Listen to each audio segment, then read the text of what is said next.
afuufani dama losha ergo chama enyutin sidama galgalani rafisi leili naqasi talili darani ziyada nakasi waynanne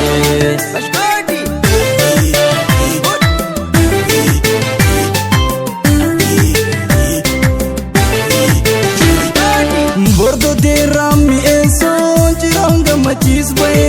badi sagar dabre yerangalam soge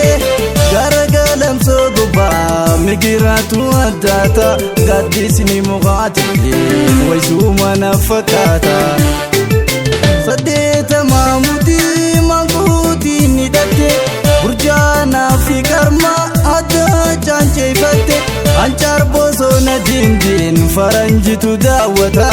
jalalito yadi garanko na debota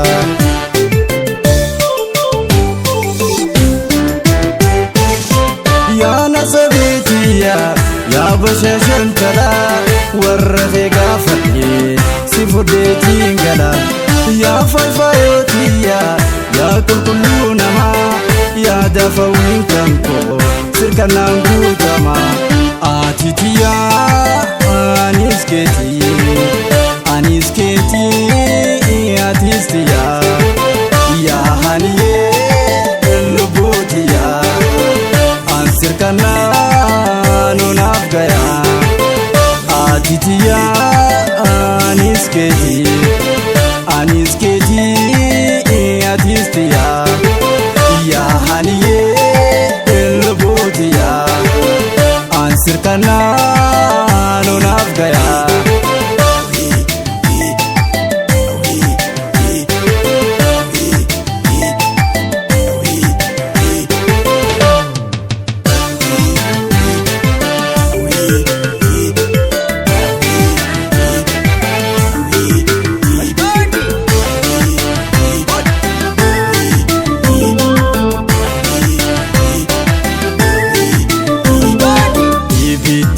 sidama afuufani dama losha ergo chama enyutin sidama galgalani rafisi leili naqase talili darani ziyada nakasi waynanne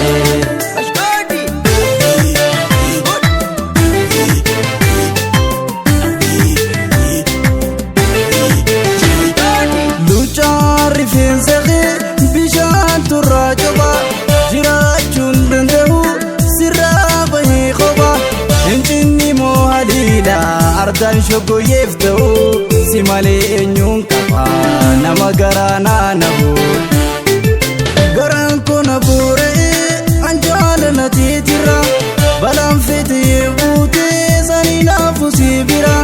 baridu afran kallo logo magala sani ele moki situ hundana jala